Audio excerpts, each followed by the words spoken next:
આગળનો આપણો કોન્સેપ્ટ છે ઇકોલોજીકલ નીચ અથવા ઇકોલોજીકલ નીચે. આ નીચ શું છે એ સમજીએ. તો કે નીચ જે છે એ બહુ ડેન્જર ટોપિક છે. આપણે હવે ડીપ ઇકોલોજી સમજી ગયા, હવે આપણે આ ઇકોલોજીકલ નીચ સારી રીતે સમજી શકીએ. ઇકોલોજીકલ એક રીતે, ચલો આને આપણે બીજી રીતે સમજીએ. ઘણી બધી વાર કેવું થતું હોય કે આપણે શાળામાં ભણતા હોય તો કોઈ એક વિદ્યાર્થી હોય, એ એકદમ ઠોઠ હોય, કાંઈ ખબર ન પડતી હોય, ઢ હોય ને, માર પડતો હોય ને, એકદમ ડબ્બુ ટાઈપનો કે આમ દબાયેલો રહેતો હોય ને બધા છોકરા ભેગા થઈને એને મારતા હોય, આવું કદાચ હોય, બરાબર. અને પછી આપણે 20-30 વર્ષ પછી એને મળીએ અને આપણને ખબર પડે કે યાર એ તો બહુ મોટો ડોન થઈ ગયો છે. તો આપણને આશ્ચર્ય લાગે ને કે how this kind of transformation, કે નિશાળમાં તો એને નાના હતા ત્યારે તો બધા એને મારતા હતા અને અત્યારે આટલો ડેન્જર બની ગયો છે. અથવા એવું બની શકે કે ત્યારે એ એકદમ ઢ હોય, કાંઈ ખબર ન પડતી હોય અને 10-20 વર્ષ પછી તમે એને મળો તો એ બહુ મોટી કંપની ચલાવતો હોય, સ્ટાર્ટઅપ ચલાવતો હોય. તો આ એક રીતે શું થયું કે ટ્રાન્સફોર્મેશન. તો આનો મતલબ શું? આનો મતલબ એમ કે હકીકતમાં આપણે જોઈએ ને તો મનુષ્ય પાસે ઇન્ફાઇનાઇટ ઓપોર્ચ્યુનિટી રહેલી છે, અનંત શક્યતાઓ અને અનંત તક રહેલી છે. કયો વ્યક્તિ ક્યારે શું બની જાય ને એ કોઈને નથી ખબર. કયો વ્યક્તિ ક્યારે શું બની જાય એ કોઈને ખબર નથી. એટલે ઇન શોર્ટ, દરેક વ્યક્તિનું એક આગવું મહત્ત્વ છે. શું આપણે શાળામાં કોઈ વ્યક્તિ જે છે, ઘણી બધી વાર આપણે એવું કહેતા હોય કે ટીચર, શિક્ષક કોઈ વ્યક્તિને એવું કહેતા હોય કે તારું તો કંઈ નહીં થાય, તારું તો કંઈ નહીં થાય. પણ આપણે એવું કહી શકીએ નહીં. કેમ? કારણ કે બની શકે એવું કે એ વ્યક્તિ કદાચ ભવિષ્યમાં આગળ જઈ અને બહુ મહાન એક્ટર બની જાય, ક્રિકેટર બની જાય. કારણ કે તમને ખ્યાલ હશે કે આ જે વિરાટ કોહલી, ક્રિકેટરને, એક્ટરને, આ બધા લોકો જે છે એ કોઈ બહુ એટલું ખતરનાક ભણેલા નથી, પણ પોતાના ફિલ્ડની અંદર જે છે એ આગળ વધેલા છે. તો મતલબ શું કે દરેક વ્યક્તિ એનું આગવું મહત્ત્વ છે. આપણે એવું ન કહી શકીએ કે તમારું મહત્ત્વ વધારે અને અમારું મહત્ત્વ ઓછું, કે ફલાણાનું મહત્ત્વ વધારે અને આનું મહત્ત્વ ઓછું, એવું ન કહી શકાય. દરેકનું કંઈક મહત્ત્વ છે. પહેલાં તો આ વાત સાથે તમે સહમત કે અસહમત? દરેકનું મહત્ત્વ વ્યવસ્થિત છે, બરાબર? દરેકનું મહત્ત્વ છે. તો બસ સેમ આ જ વસ્તુને ઇકોલોજીકલ નીચ કહેવામાં આવે. ઇકોલોજીકલ નીચનો મતલબ શું કે જેટલા પણ સજીવ તો એ આખા સજીવ, પર્ટિક્યુલર એક સજીવ જે છે એને લેવાનું અને એનું જે આખું એન્વાયરમેન્ટ હોય ને એને ઇકોલોજીકલ નીચ કહેવાય. એને બીજી રીતે આપણે સમજીએ. ચલો, જેમ કે આપણે વાત કરીએ કે બંધારણ સભાની અંદર 389 મેમ્બર હતા, 389ની આજુબાજુ મેમ્બર હતા. તો આપણે બંધારણ સભા વિશે વાત કરીએ કે બંધારણ સભાની અંદર કયા મેમ્બરનું કેટલું યોગદાન હતું, તો આપણે બધાની વાત કરીએ, બરાબર? તમામ મેમ્બરની વાત કરીએ.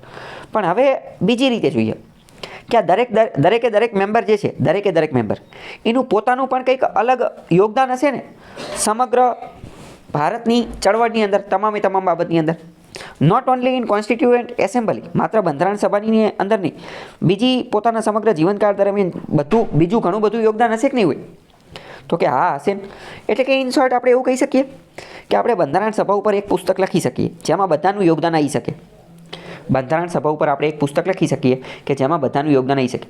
પણ એની સાથે જેટલા પણ 389 લોકો જે છે એ બધા ઉપર એક પુસ્તક, એટલે કે બીજી નવી 389 પુસ્તક લખી શકીએ કે જેમાં બધાનું પર્ટિક્યુલર યોગદાન આપેલું હોય. સરદાર પટેલનું, જવાહરલાલ નહેરુનું, ડૉક્ટર બાબા સાહેબ આંબેડકરનું, કનૈયાલાલ મુનશીનું. આ વાત તમે સમજ્યા કે ન સમજ્યા? કે બધાનું સંયુક્ત યોગદાન એ લખી શકીએ અને ઇન્ડિવિડ્યુઅલ યોગદાન પણ લખી શકીએ. તો બસ સેમ એ જ વસ્તુ ઇકોલોજી જે છે, ઇકોસિસ્ટમ, ફૂડ ચેઇન, એની અંદર દરેકનું આગવું અલગ યોગ્ય મહત્ત્વ રહેલું છે. ફોર એક્ઝામ્પલ, ઘાસને કોણ ખાશે? તો કે હરણ ખાશે. અને હરણને કોણ ખાશે? તો કે સિંહ ખાશે. તો હવે આ ઘાસ જે છે, ઘાસની આખી ઇકોસિસ્ટમને આપણે અભ્યાસ કરીએ કે ઘાસ જે છે એની ઉપર કોની શું અસર થાય છે, એ કોઈ બીજા ઉપર શું અસર પાડે છે. આને નીચ કહેવાય. નીચ એક બીજી ભાષામાં હું તમને સમજાવું. ચલો પહેલાં આપણે આ જ સમજી લઈએ, બરાબર? તો આને શું કહેવાય કે આખું ઘાસનું તમે પીએચડી કરો ને, ખાલી ઘાસનો જ અભ્યાસ કરવાનો, તો એને કહેવાય નીચ. એવી જ રીતે તમે હરણનો અભ્યાસ કરો તો એને શું કહેવાય? નીચ કહેવાય. એવી જ રીતે સિંહનો અભ્યાસ કરો કે સિંહ કેટલા છે, શું ખાય છે, શું પીવે છે, એની પર્યાવરણ ઉપર શું અસર છે, એની આસપાસના અન્ય સજીવો ઉપર શું અસર છે, આસપાસના વનસ્પતિઓ ઉપર, આસપાસના પ્રાણીઓ ઉપર, આસપાસના વનસ્પતિઓ ઉપર શું અસર છે, તો એ બધાને નીચ કહેવામાં આવે. બીજી એક વાત કહું, આજે આખું ઇન્ટરનેટ જે છે ને, ઇન્ટરનેટ ઉપર જે બધી વસ્તુ ચાલતી હોય તો એની અંદર પણ માઇક્રો નીચ આવે. કઈ રીતની વસ્તુ? એક રીતે આની પહેલાં મેં તમને થોડા ટાઈમ પહેલાં એક ઉદાહરણ આપેલું હશે કે એમેઝોન ઉપર માની લો કે તમારે કોઈ વસ્તુ વેચવી છે, તો કઈ વેચે? તો કે મેં તમને એક ઉદાહરણ આપેલું હતું, શું કે એમેઝોન પાસેથી આપણે ડેટા કઢાવી. કેવો ડેટા કઢાવી? કે છેલ્લા 1 વર્ષની અંદર સૌથી વધુ કઈ વસ્તુ વેચાણી? સૌથી વધુ કઈ વસ્તુ વેચાણી? તો કે બૂટ જે છે ને એ સૌથી વધુ વેચાણા. તો હવે તમારા માટે કઈ વસ્તુ વેચવી સરળ રહેશે? તો કે બૂટ વેચો. બૂટ વેચશો ને તો તમારે વેચાવાની શક્યતા વધી જશે. તો બૂટ આપણે જે ઘણી બધી વસ્તુ હતી એમાંથી ફિલ્ટર આઉટ કરી અને બૂટ કર્યા ને, બૂટને સિલેક્ટ કર્યા, તો આને માઇક્રો નીચ કહેવાય.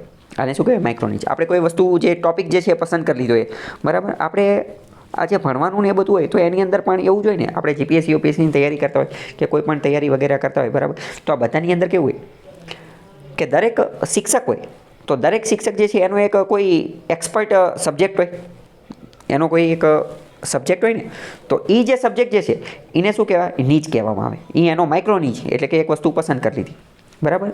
હકીકતમાં તો એ બધા વિષય ભણાવીએ કે, પણ એક તો એનો માઇક્રો નીચ હોય બરાબર. તો ઇકોલોજીકલ નીચ ખબર પડી? તો કે ઇકોલોજીકલ નીચ એટલે કે ઓર્ગેનિઝમ, સજીવ આખા પર્યાવરણની અંદર કયા પ્રકારનો રોલ અદા કરે છે, એનો રોલ શું છે. એક રીતે એવું કહી શકાય કે એની ખુદની એક પિક્ચર. આપણે જોઈએ કે એક પિક્ચર હોય જેમાં ઘણા બધા હીરો હોય.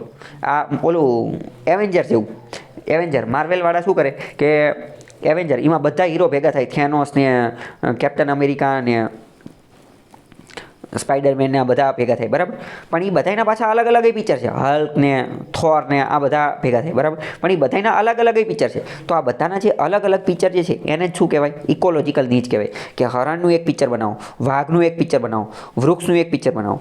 તો હવે તમે વિચારો કે ઇકોલોજીકલ નીચ એનો અભ્યાસ કરવો એ સરળ છે કે અઘરો છે? કે ઇકોલોજીકલ નીચનો અભ્યાસ કરવો અઘરો છે. કેમ? કારણ કે કેટલી બધી સ્પીસીસ છે, બધાનું આપણે કઈ રીતે એનાલિસિસ કરવું? તો ઇકોલોજીકલ નીચનો અભ્યાસ કરવો અઘરો છે. ફરીથી જોઈએ, ઇકોલોજીકલ નીચ એટલે કોઈ ઓર્ગેનિઝમ, કોઈ સજીવ કયા પ્રકારનો રોલ ભજવે છે સંપૂર્ણ પર્યાવરણની અંદર, એની પરિસ્થિતિ કઈ છે, એ કયા પ્રકારનું ફંક્શન કાર્ય કરે છે પર્યાવરણની અંદર, એ બધા. એટલે કે એની ખુદની એક ડેડિકેટેડ પિક્ચર, એની બાયોગ્રાફી. એવું સમજી લેવું કે દરેક સજીવની બાયોગ્રાફી, એને શું કહેવામાં આવે? એને ઇકોલોજીકલ નીચ કહેવામાં આવે. હવે ઘણા બધા લોકોને એવું લાગે કે નીચ અને હેબિટેટ એ બંને એક જ વસ્તુ છે, પણ બંને અલગ અલગ વસ્તુ છે. હેબિટેટનો મતલબ શું થાય?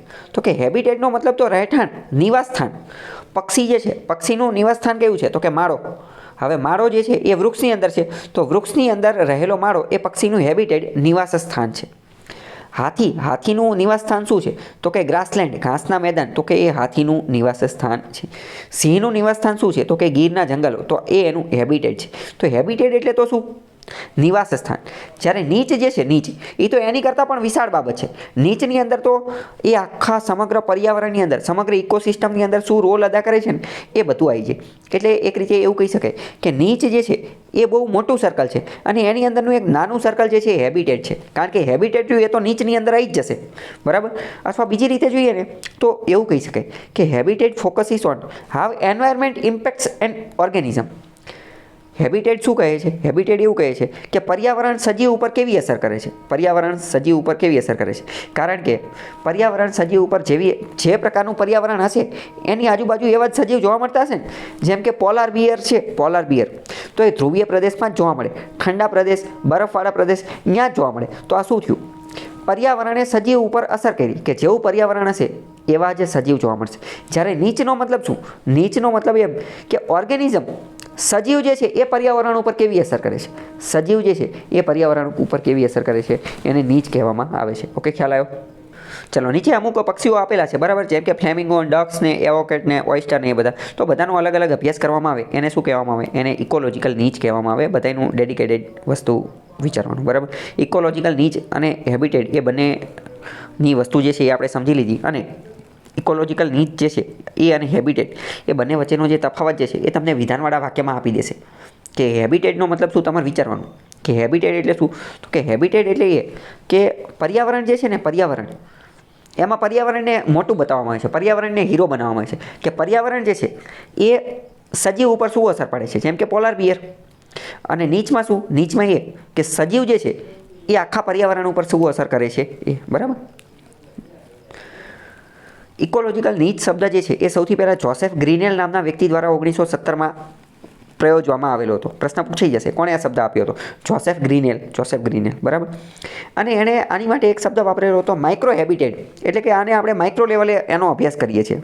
માઇક્રો નીચ શબ્દ મેં તમને કીધું હતું, બરાબર, તો એ એની જ વાત કરે છે. ઓકે, કંઈ ડાઉટ હોય